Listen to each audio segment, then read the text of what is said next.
Secretary of State Brian Kemp wanted to send Kelly to address the committee, so I'll go ahead and let you do that right now. Is the microphone working? Can you hear me now? There we go. Thank you, sir. Mr. Chairman, members of the committee, my name is Kelly Farr. I'm the Deputy Secretary of State. Secretary Kemp regrets not being able to be here this morning, but he's in Macon at the Voter Registrars Association of Georgia Conference. That's something that's been on the schedule for about 6 months, and the purpose of my being here is just to provide a very brief overview of the role that the Secretary of State's office plays in this process. Part of our role is outlined in Code Section 22-2-226, paragraph F. That statute provides that counties, should funds be appropriated, are eligible for reimbursement of postage for precinct cards that will go out to all of the Georgia voters. That's just one part of what our process is. As the keepers of the statewide voting system, we're also responsible for providing mainframe and IT support to all of the 159 county election offices to make sure they're getting the information input appropriately and that type of process. In amended FY02, there was $3.08 million appropriated to the Secretary of State's office for this process to support the counties and to provide postage. And in the amended FY12 budget, the Secretary of State's office has requested $3 million to be appropriated to help fund this process. We will actually provide precinct cards to an additional 1.1 million voters with a little bit less funding than we had 10 years ago. So that's just a very brief overview. If y'all have any questions or would like for me to provide any more information, I'll be glad to do it.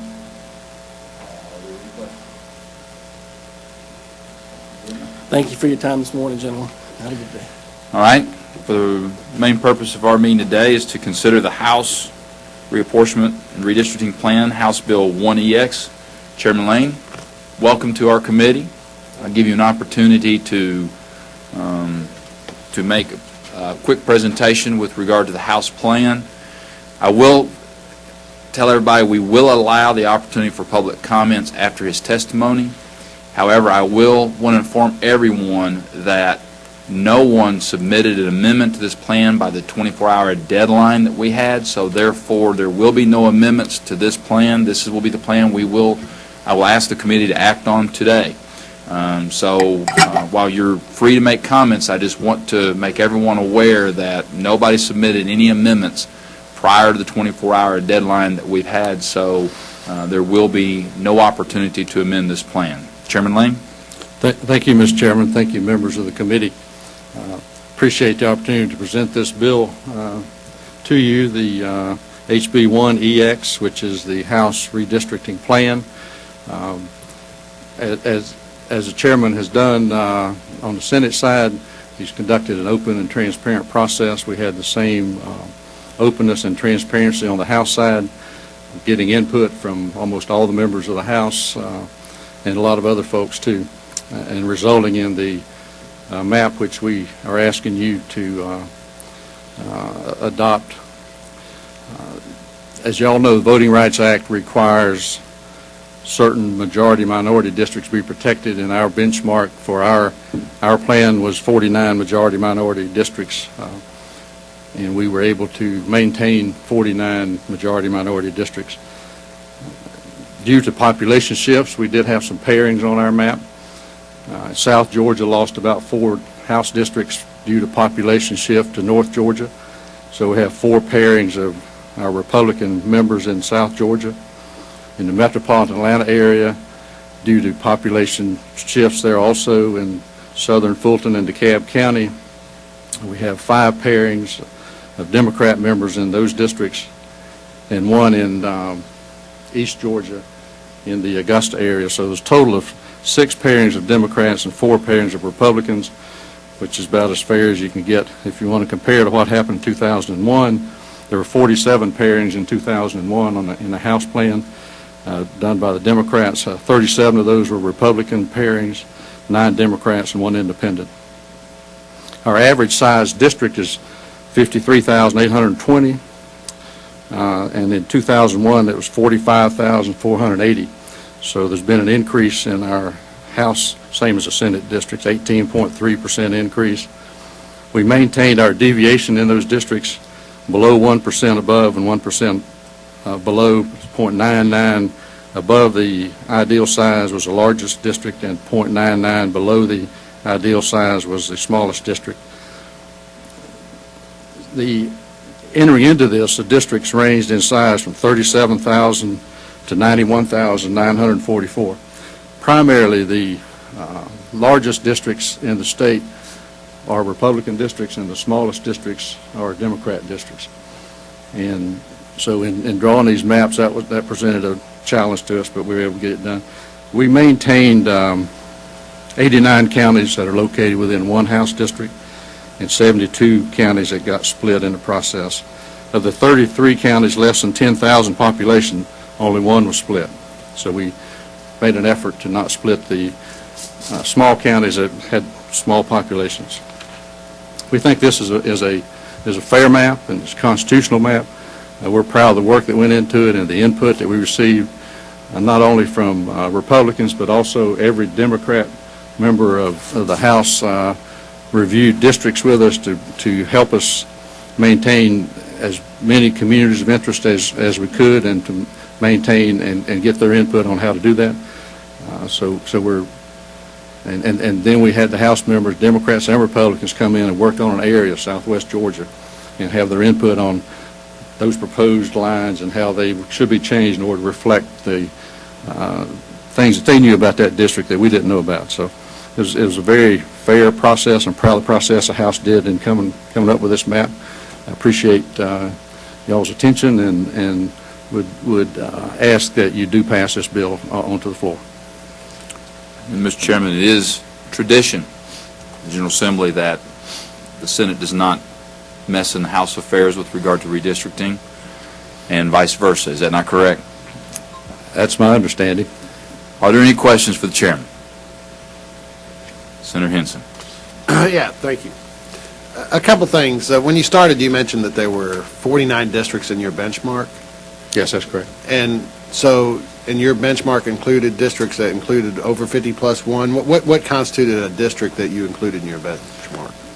Well, of course, it has to be a majority black district, so over 50%. Mm-hmm. And you also have to analyze whether or not that district is capable, based upon the minority population, if they're able to elect the representative of their choice. Mm-hmm. So you look at the other factors also, but primarily anything above 50% raises a question. Then you look at registration, look at VAT, look at the other issues involved in that, and see if this is a district that the minorities have an opportunity to elect the person of their choice. And that's kind of the guidelines we use. And for serious questions, if the chairman doesn't object. So your 49 districts were not all 50 plus 1, but some of those were, as you said, you looked at other factors too, and you included them in your benchmark. No, that's not correct. They were Okay. all above. 49 were all above 50. They were all above 50% black Okay. population. And then you mentioned that there were, those considerings of electing a candidate of their choice. Did you ever consider that any district under 50 might be considered a minority district, or an effective minority district, crossover district? Well, it's our legal opinion, legal advice that we received that those, until they get above 50%, to become a majority minority district. So sure, we looked at all those things, but for establishing our benchmark, we looked at the districts that were above 50% in the black population. Okay. Would further you? Yes. Mentioned the pairings in South Georgia due to population loss, and then you mentioned the pairings in DeKalb and Metro because of population loss. And it's true that DeKalb County, for instance, grew at about 11%, in the state at 18.3%, so it didn't grow as fast. But didn't South Georgia grow at an even slower rate? It just seems surprising to me that you'd have so many pairings in the metro area, because the growth was slower than the state's average, so you were short. but it didn't seem like you were short as South Georgia. How did you avoid more pairings in South Georgia and have so many in this metro? Well, the loss in population in the metropolitan area was in the minority districts. DeKalb County grew 4% in those minority districts that they had, and Fulton County grew about 11% or so. So, and in addition to that, in addition to the loss of population in those districts, we're trying to maintain, which, some of them are as low as 37,000 folks and have to get up to 53,820. So you got to add 16,000 to some of those minority districts that have become majority districts to maintain them. And in addition to that, within a 15-mile line in DeKalb and Fulton County, there are 15 Democratic incumbents that live in that area. So when you're trying to increase the size of your minority districts to comply with the Voting Rights Act, so you're going to expand the geography and take in more population, that automatically brings in incumbents into pairings. And when you did those pairings, did you ever take in the politics of it, whether it was Democrat, Republican? For instance, the Lena Parent, Scott Holcomb district. Did you ever consider pairing Elena Parent with Mike Jacobs? Was that a political decision to pair her with him versus, Jacobs, or was it just a matter of some other factor that you'd like to explain? It really was demographics where they were located, and the districts that were having to increase in size were south of there, so it forced those two into the same district. Once we maintained those majority-minority districts in South DeKalb County, it put those two into the same district.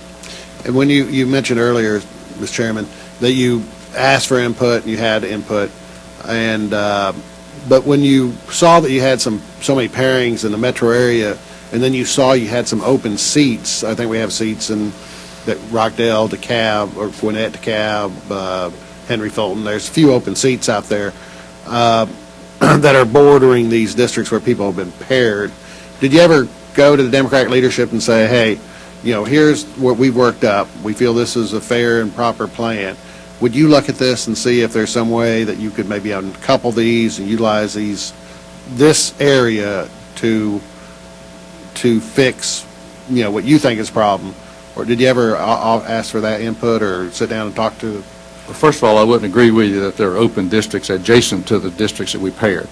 And we did have that situation in Cobb County where we had a Democrat paired up with a Republican. We understood that Terry Johnson was perhaps not going to run again, so when that district got drawn, he wound up being paired up with a Republican.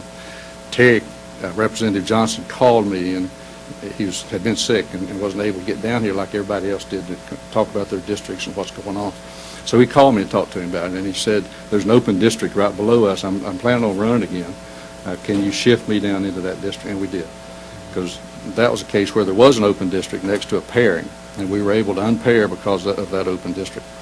The other open districts that we have are majority-minority districts that we created to get up to 49 districts. So we can't eliminate any of those districts. We have to maintain all of them. So first of all, I don't think that there's any of those that were adjacent to a particular pairing. But we did after we saw the pairings. We called in the minority leader and told her we had pairings of your members. In addition to our members, we had a lot of pairings too. And asked her and told her about the pairings and said, I know that we knew that somebody was drawing maps for the minority party, and because some of the members had come in and said they had seen their map that the Democrats had drawn for them. So we knew they were drawing maps, and we put a hand out to her and asked her, look, we've got these pairings. If you got a map that unpairs these folks that will help us, we'll look at it.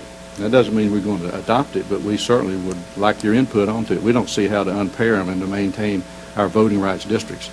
When we saw the map that the minority brought, it's easy to unpair if you reduce the number of minority districts down to 43, which is that's not our benchmark, according to our legal advice. If you reduce them down, then you can unpair and move things around some. But to maintain those districts, we didn't see any way to fairly draw those districts without some pairings. In the, drawing the maps, I know you're not from, for instance, DeKalb County where some of these pairings are, and I'm from it.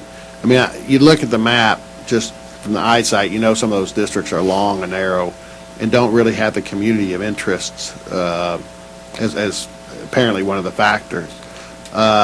Was your feeling that you could do a one precinct district from one community in DeKalb to the south part of the county bordering Henry County or something more important to maintain just from a racial perspective that issue than any of the community interest issue? Or did you weight those things at all? Well, first of all, I wouldn't agree with you that we didn't consider communities of interest in those districts. We had every member of the CAB delegation in individually to look at their districts and give us input on what have we missed. Is there a precinct that needs to be in your district that's not in it now? Is there some way that we can bring into your knowledge into this process? Then we had them in as a total delegation to look at the map and give us that input. So I wouldn't agree with you that we did not consider communities of interest. We did. So after And that's the purpose in them coming in was to help us with that, to apply that to the districts that we were proposing. So after you brought the group into CAB in, you took their input and you made some changes in the pairings? That's correct.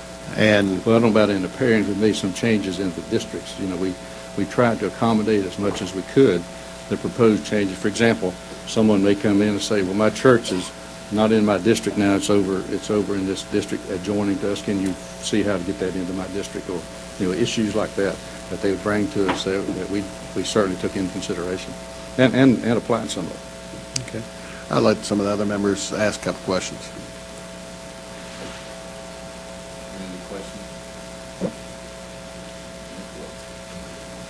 Good morning, Senator.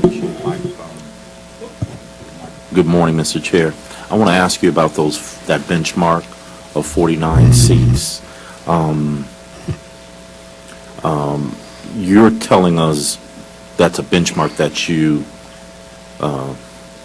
decided upon as a standard.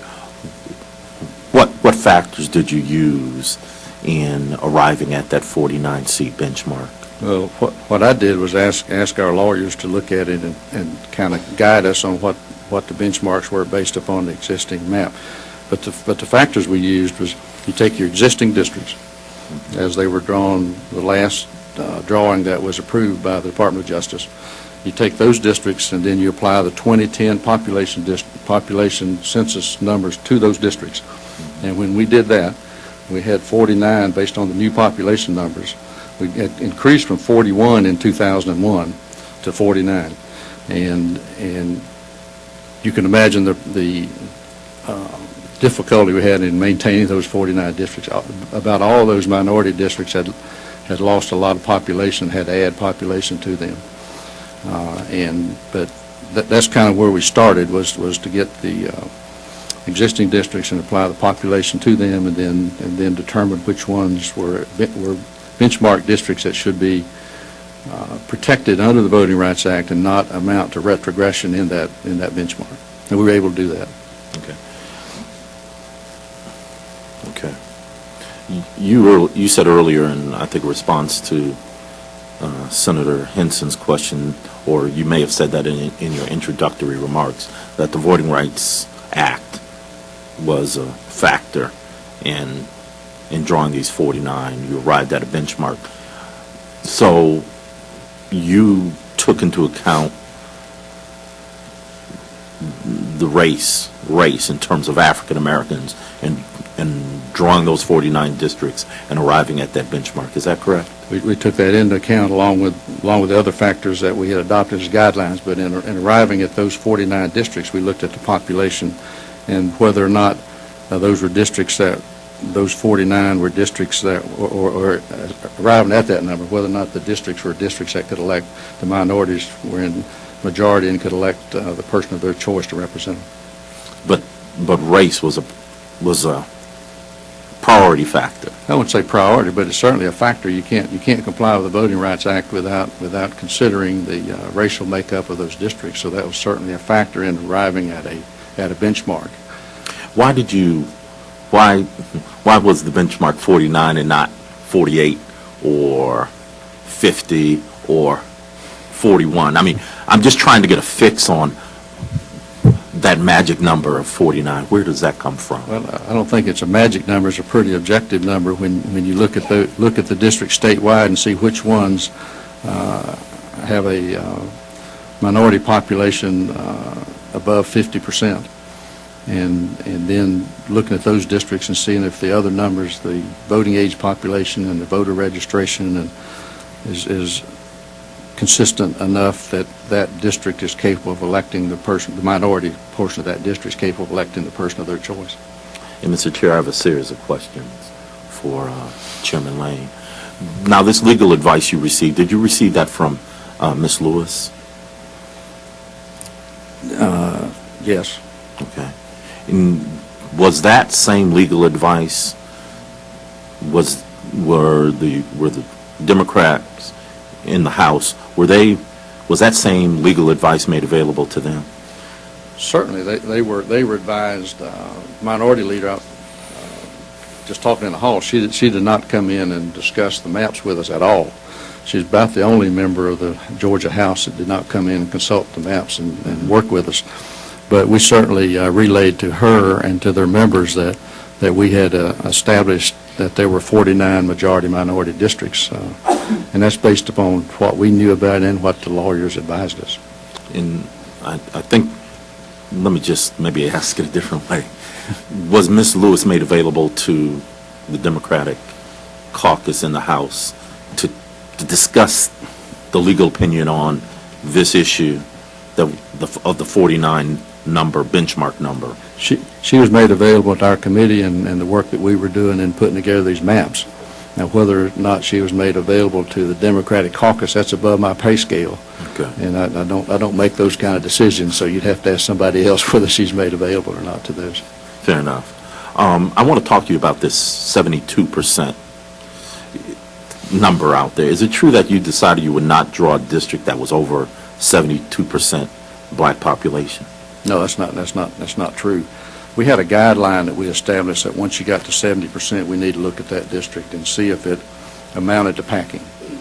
As you know, packing means putting the minorities all in one district so that they can't vote in, can't participate in other districts, but packing them, such as the Democrats did to the Republicans back in 2001, where they packed the Republicans in the above deviation districts and put the Democrats in the lower deviation district. Of course, that's not an illegal packing, because, well, it was illegal because it was a statewide plan to do that, but it's not. We're not protected by the Voting Rights Act. But so, you know, we had 70%. If there was more than 70% black population in that district, that we looked at it. Okay, And so if we had one next door that was 52%, and we Right. shift some around so that we could equalize that population and make sure that each of those districts had as much of an opportunity to elect somebody as another district.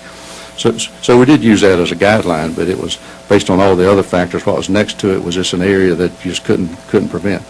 And in the plan that was presented to us at the very last minute by the Democrats, there were 4 of those districts that were above 80% in black population. One of them 95%. One of them was 95%.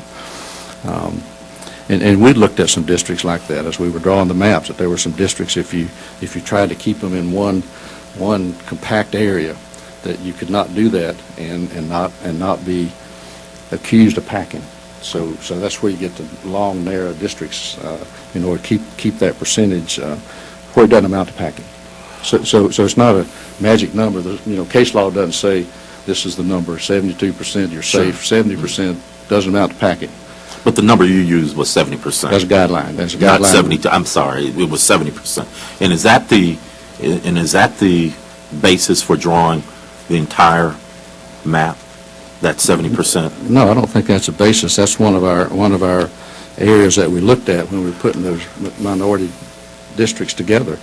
If they got above 70% or close to 70%, even 65, we looked at all those different numbers and the surrounding circumstances in those districts and whether or not we're putting too many into one district and at the detriment of an adjoining district or something like that. So I wouldn't say that was a basis for drawing.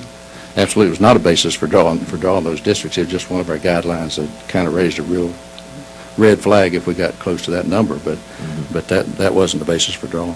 And that 70% cap was not a basis? No. Okay. I have a question about community of interest, similar to that of Senator Henson. In Fulton County, you have a district, I believe, where you have two African-American incumbents paired, Representative Long and Representative Bell. It's an area as I'm very familiar with, lived in that district, as a matter of fact. And it goes from Fort McPherson over to Moreland Avenue in East Atlanta. And what was the basis for drawing that map? Because those, it seems to me, are disparate communities of interest that are, where never the twain shall meet. I mean, those are two different universes. How did you draw that map? What was the basis for drawing that district? I think the primary consideration was the Voting Rights Act and maintaining a majority-minority and creating a district that would maintain that majority-minority. So that was the primary factor. And then the other one is trying to increase the population where you can get up to 53,820 folks. As you probably know, looking at those districts, Ralph Long had the smallest district in the state, 37,000 people, and he had to get up to 53,000. So he had to add 16,000 to his district. Simone Bell's population was somewhere in that range. I don't know exactly what her number was right off the top of my head. I know Representative Long's because he had the smallest district, and I remember that one. So you have to take that 37,000 and increase it to 53,000 in order to comply with the one-person, one-vote mandate of the U.S. Constitution. So that was another big factor in those districts having to stretch out like they did in order to take in population and to maintain your compliance with the Voting Rights Act. Okay, but in communities of interest was secondary in this instance. It was a factor. It was not yes, it was one of our guidelines we used was communities of interest. Okay. Let me ask you about back on that 70%, I'm sorry. The cap for African-American voters in any particular district was 70%. Was there a cap on white voters in any particular district? Well, I don't think there was a cap on black voters in any particular district either. That was a guideline that we looked at when it got above that we looked to make sure that we were not packing. There is no cap on white voters as you put in a district. There's no voting rights issue for particularly white Republicans. There's no voting rights protection for them. So there's no cap on what population can be in those districts. Okay. Let me ask you, have you been in any conversations or heard any conversations on the House side with Republican leadership or others where it was discussed that white Democrats in Fulton County or elsewhere in the state would be extinct after this process was finished? Have you heard or have you been involved or in any conversations to that on that point? Absolutely not. The voters decide who they send up here. We've absolutely had no discussions that I've been privy to that talked about purging the white Democrats. Absolutely not. Okay. Thank you, Mr. Chair. Thank you. Any other questions? Senator Tate. Mr. Chairman, Thank you.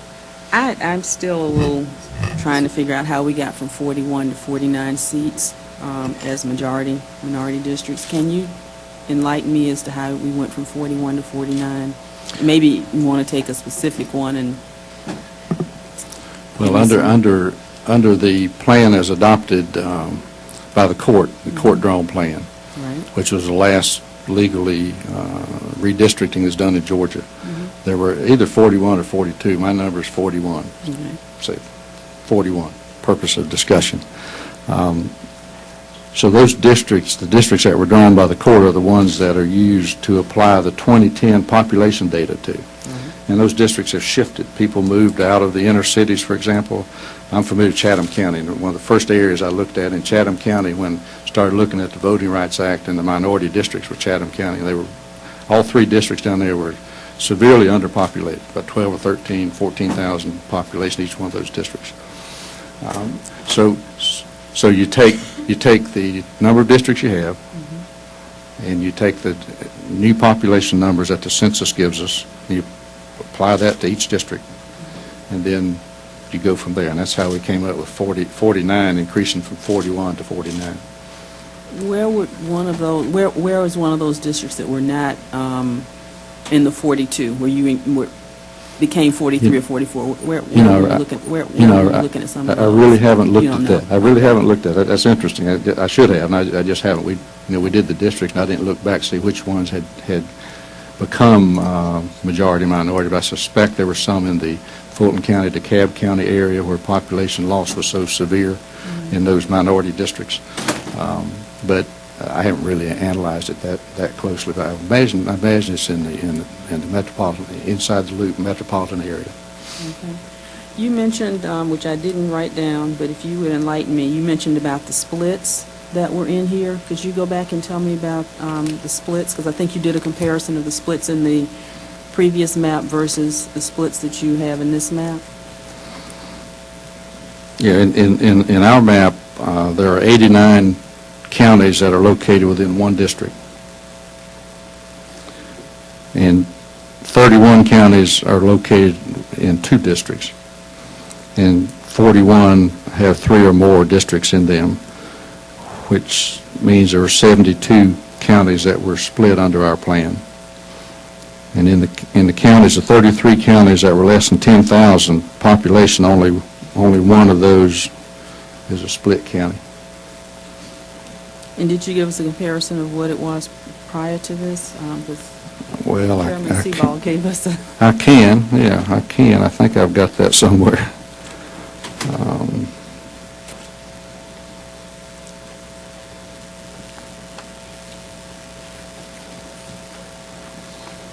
Anyway, it's in the range of, I think the existing plan drawn by the court is about 79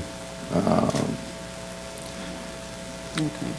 So you... counties that are split, and then the one that was drawn earlier, I think there were 80 counties split in that plan, the one drawn during the legislative session 10 years ago. Mm-hmm. And that was when you had multi-member districts. And even with that, we still had 80 counties that were split, even by creating multi-member districts. So, one of our guidelines that we used was to split as few of the counties as we could and still maintain the one person, one vote, and meet all the other requirements of the law.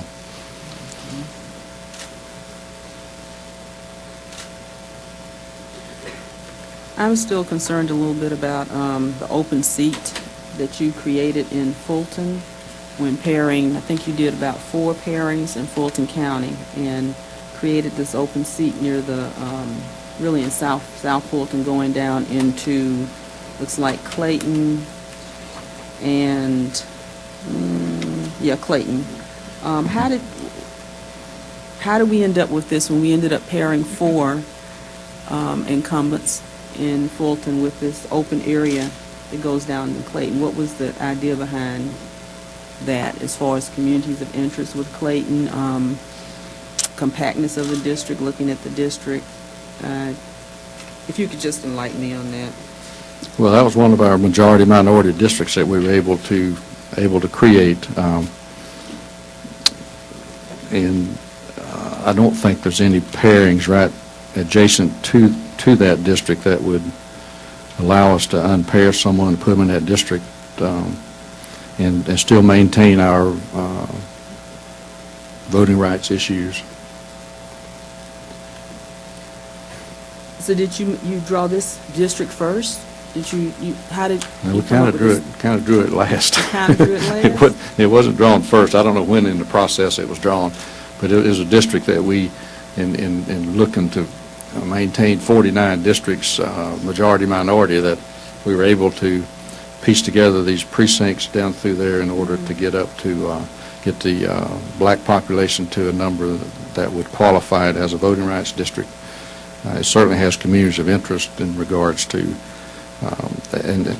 we received input from Fayette County, from these other counties as to what communities need to be put into that district, and we put what we could in there and still maintained it as a voting rights, one of the 49 majority-minority districts. I'm still just a little bit concerned, Chairman, as to how in determining the 49 majority-minority districts, you came up with these open seats when you could have brought population up into unpair some people in Fulton and DeKalb. So I'm still trying to get that rationale as to what the idea behind that was.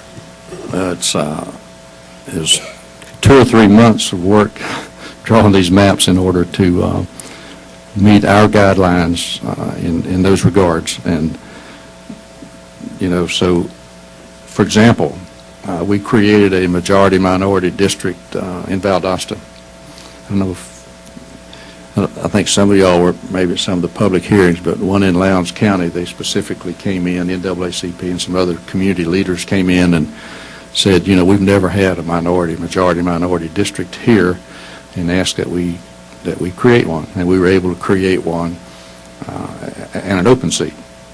Doesn't have any incumbents in it. It's a district that's just Valdosta.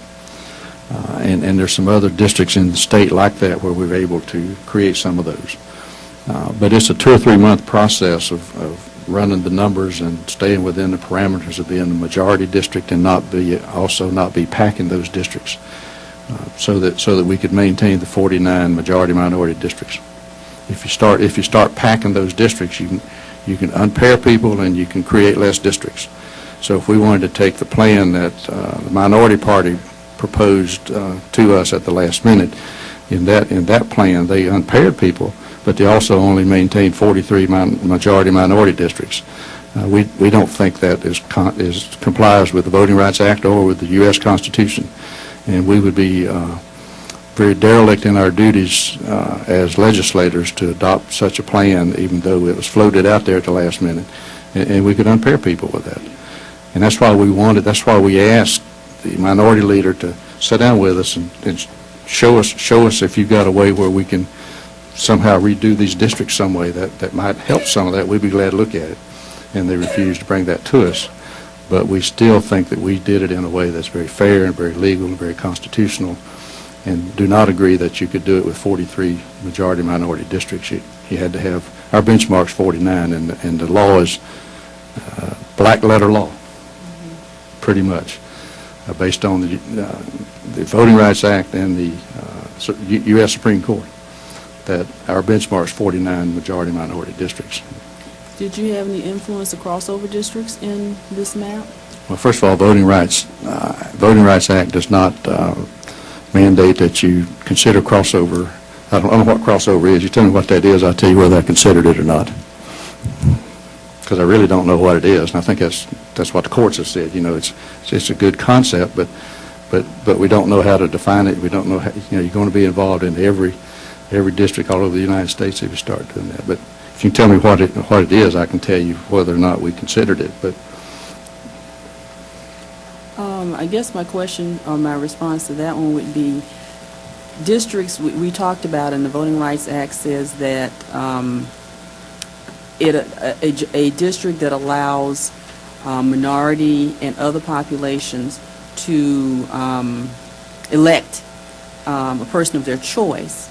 So it wouldn't be the 50 plus, but you've had districts here, we have districts presently where we are able to elect a representative of our choice by working together with different blocks, voting blocks of people. And that's essentially giving us that crossover district. And it seems like by coming to a majority of 49 that you are not looking at the fact that there could be some block voting or people are able to elect a person of their choice by working together with various communities to elect that person of choice. Is that correct? Well, first of all, that's not the law. The cases, early cases before the reenactment of the Voting Rights Act in 2006, early cases, and I can't give you case names. I'm not here as a lawyer, even though I am a lawyer, but I'm here as a beleaguered chairman of the Reapportionment Committee, close to the end of the trail, I hope. But the cases before the extension of the Voting Rights Act said that is something that you could consider. Certainly was not anything that said it was mandatory to be considered. And the Voting Rights Act clearly, when it was extended in 2006, overrode those cases and said that is not a factor that to be used in complying with the Voting Rights Act. So that's not a legal factor for us to consider. It doesn't mean we couldn't, but it's not mandatory. Okay, so you do consider that all 49 districts to be protected by the Voting Rights Act, those districts that you came up with? I certainly do. Thank you, Mr. Chairman. Thank you, Senator. We have other committee meetings to make, and we have public input, and so I would ask that the questions be very brief and the answer be as brief, please. Senator Henson. Mr. Chairman, it's a very important issue, and I think we do need to take time to try to address it and some questions, and I appreciate you giving me that opportunity. Mr. Chairman, did you consider, or did it come up in your discussions, the supermajority? Republicans now, according to this map, would have a map that appears that if you look at just performance rating of some political groups, organizations, might appear to have a two-thirds or more majority legislature. Was that something that you vetted or checked on or were concerned about or discussed as you went through the process? No, it was not. And the reason, I think, Georgia's a red state. Anywhere you draw these districts, the overpopulation in the 68 districts that were above the ideal size, above 53,820, we got 68 House districts that's above that size, which is 45% of the total state population, only 36% of the districts. 55 of those districts are Republican, 13 were Democrats. In the least populated districts in the state, 19 of the 20 are the smallest are Democrat districts. So the population loss has been in those Democrat districts. Population gain has been in those Republican districts. Any way you draw it, you're going to be drawing more districts where the population is, which is where the Republican folks are. So no, we did not look at a supermajority at all. Once we got through, look and see what it looks like. And we've certainly analyzed it since we got it finished. But it was not a consideration at all in drawing them, because any way you draw them, you're going to draw Republican districts. So it's not like we were trying to look for Republican districts in order to maintain a majority or anything like that. So, is it not true that the House submitted a plan that did not, in effect, make a supermajority Republican districts and had less pairings? What was your criticisms of the House substitute or House plan they submitted? Well, first criticism is it was brought to us the day we brought our plan up in committee, which is very similar to the way the plan was brought in 2001, that the majority party brought back then, was to bring it the day of the committee hearing and say, here's our plan, except then you had a majority. But even from talking to majority members, who are now minority members, they were not really involved in that process, that the map came from the second floor or someplace else besides through the committee process and was presented to them on the day of voting. And that's what this plan was. It was brought to us the day we had our committee meeting. The plan was brought to us. We asked them to show us what your plan is before we got here, to have time to analyze it a month ago or 2 months ago. We've been glad to have looked at it and factored that in. After looking at the plan that was brought by the minority, I could draw a plan that would not have any pairings. If I, first of all, only created 43 majority-minority districts and didn't create 49, which we feel is the law. And we're the party that has to make sure that our plan is legal and fair. And so it's easy to present a plan like that really has no legal basis to it. And so it was presented late, after analyzing, after we had it for a day. It was on the floor the next day. Realized that it was even more defective than what we thought. Just listening to the testimony before our committee, felt that it was a defective plan. One last question myself. In the Senate plan, the chairman addressed the core of the districts and how they were maintained and gave us a percentage. I don't know, it was a pretty high percentage, Mr. Chairman. Was 76.2. Do you have any idea how that correlates in the House map? I don't. If I only had 56 districts to create instead of 180, I could give you that information easier.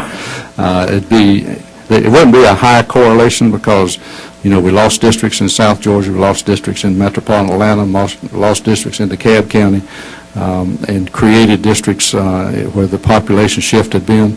So when you're doing 180, it's a whole lot harder to maintain the core of those districts. So I can't give you a percentage on how many of them maintained the core of the district. That certainly was one of our guidelines, one of our goals was to maintain those as much as we could, but I haven't done an analysis of how successful we were at that. Thank you, Senator Henson. Senator Ford, did you have another question? All right, I'll recognize you for one question because we have people who want to speak, and we have another committee meeting, and I'm going to lose a quorum, and I'm not going to lose a quorum on this important issue. So recognize Senator Ford. I agree with you. It's the most important issue that we're going to be dealing with. So I wish I would have time to ask the questions that I need on such an important issue. Mr. Chair, and I just, I'm not a lawyer, so forgive me. I'm not here as one either. So Okay, good. don't ask me legal questions. All right. No, I'm sorry. But my question is this. Ask what you want to, sir. My question is this, because you have used the term in regards to the Voting Rights Act, you've used the term black letter law and then used the term absolutely in terms of why you had to draw the 49 majority-minority districts and the 70% cap on African-American voters or floor. Or where is it? Where is it in the Voting Rights Act that requires you to do that? Well, first of all, I've disagreed with you. This is the third time now. We do not have a 70% cap. There is no Okay. black letter law All right. that says there's a Okay. 70% cap, and we have not maintained a 70% cap. That was Okay. a guideline we used to look at if they got up that high. The other black letter law as to how you come up with the benchmark is in the regulations that were put out by the Department of Justice, United States Department of Justice, that has set out the regulations and guidelines on how we do redistricting. And in those regulations that were put out this year, they describe arriving at your benchmark just as I've described it in this meeting. Mr. Chair, I would ask your indulgence for one more question, please. One more question. And that has to do with racially polarized voting, which exists when the race of a candidate affects the way in which a voter votes. That's racial polarization. Was there any consideration of the potential for racially polarized voting under this proposed map, and was there any statistical analysis done on racially polarized voting when you drew these maps? Was that a consideration, or did you not take that into consideration? think And if you'd you did, if there was a study, is it available to members of this committee so that we can take a look at it? I think you'd have to define for me what racial polarization is and how we would take that into account in drawing our districts. Certainly, we looked at the Voting Rights Act and complying with that, with the Voting Rights Act, but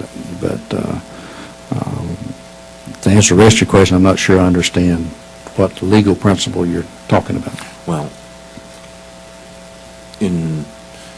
as I said, racial polarized voting exists when a voter tends not to vote for a candidate of another race. I mean, and all I'm asking is, did you all take that into account?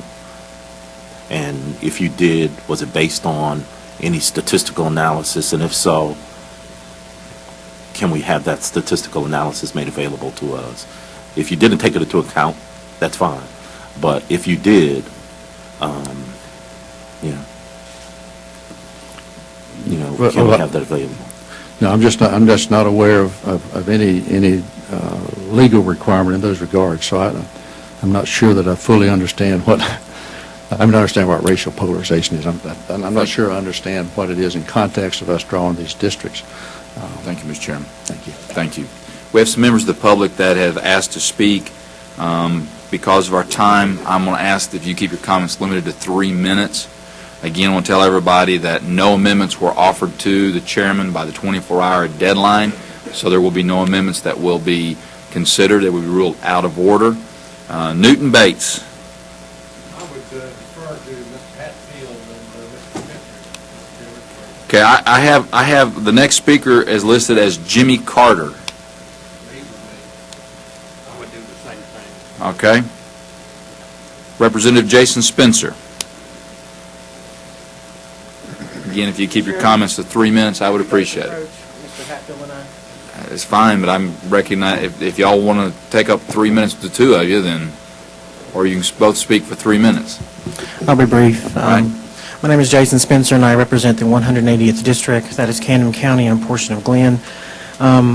I hope my efforts at this point is not an exercise in futility, but I do want to make you aware of our situation in southeast Georgia. We offered a substitute in House Committee last week, and we felt like it was a viable option to come up with a remedy with the problem that we have in southeast Georgia.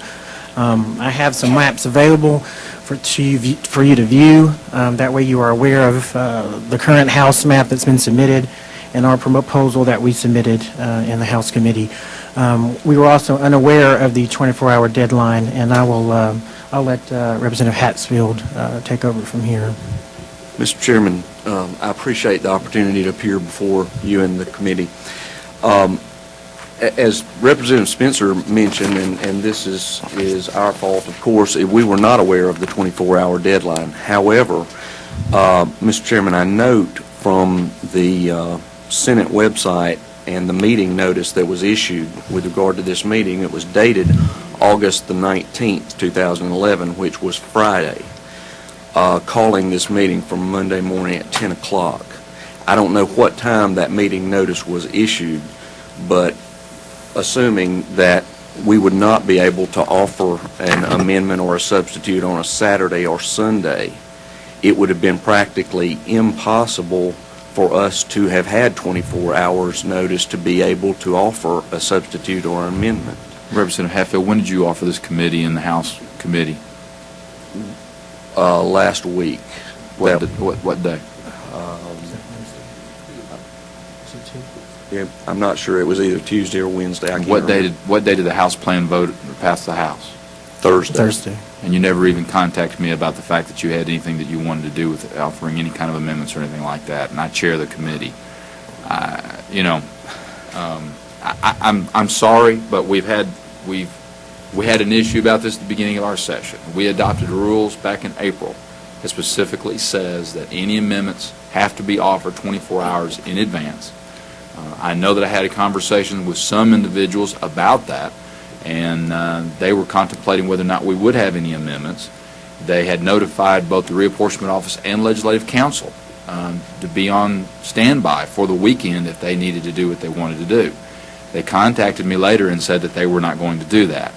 I'm sorry, but my duty is to follow the rules in this committee, and so therefore I will rule any amendment out of order. If I may just have a brief follow-up, Mr. Chairman, I respect the chair's ruling, but understand that we, both of us, are from southeast Georgia, live 4 hours away, at least 4 hours away from the Capitol.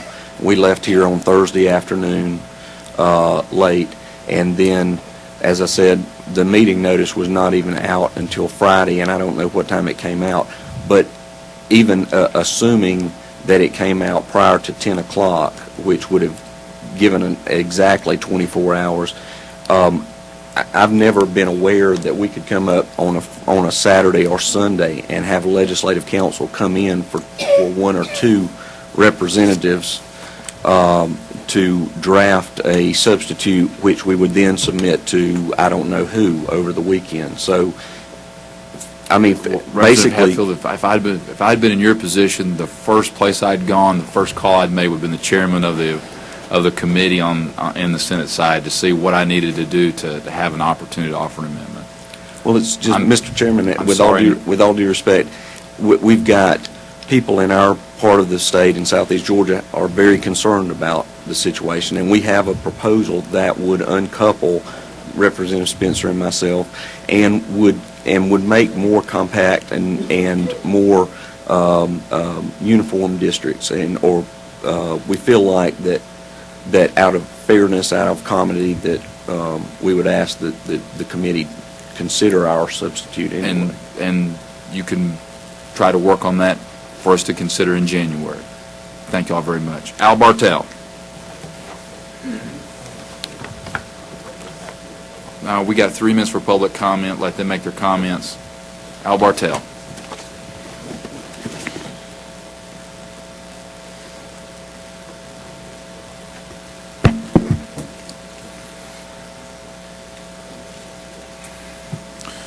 Thank you, Mr. Chairman. My name is Al Bartel, West Atlanta resident. I rise to speak on citizen participation in this redistricting process and the aftermath of citizens voting. I have 2 concerns.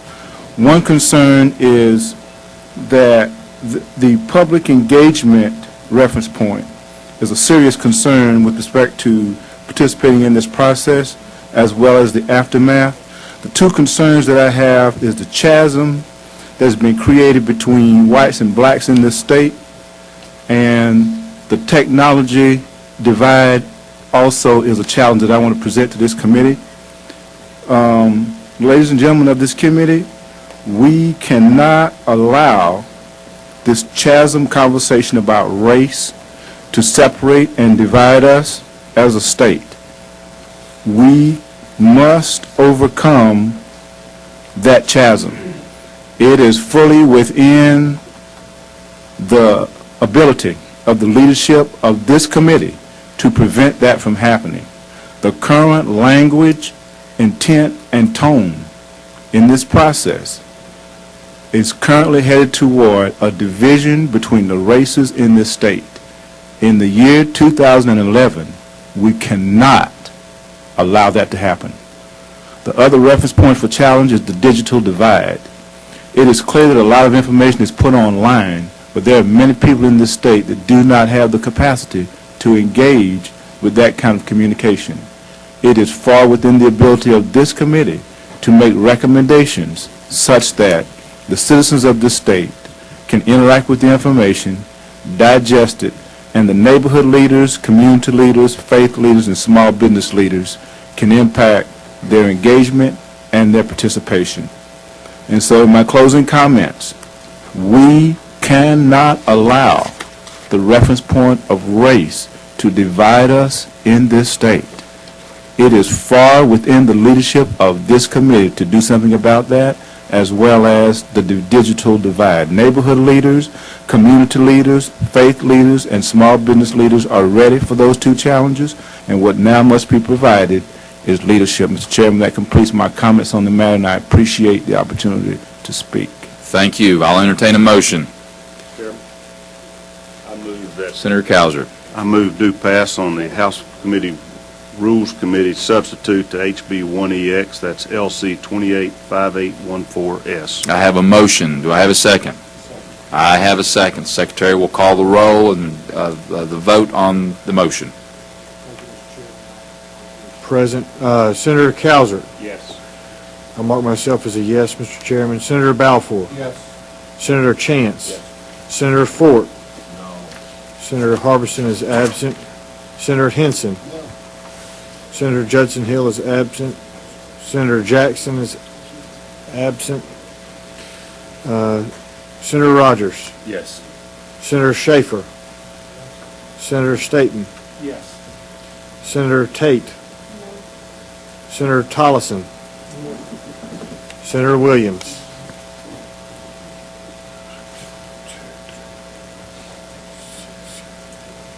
Mr. Chairman, I have 9 yes and 3 no. Having a quorum in the vote, 9-3, what you said? Yes, sir. 9-3, the motion passes. Now it rests in the Rules Committee. This meeting is adjourned. Thank you.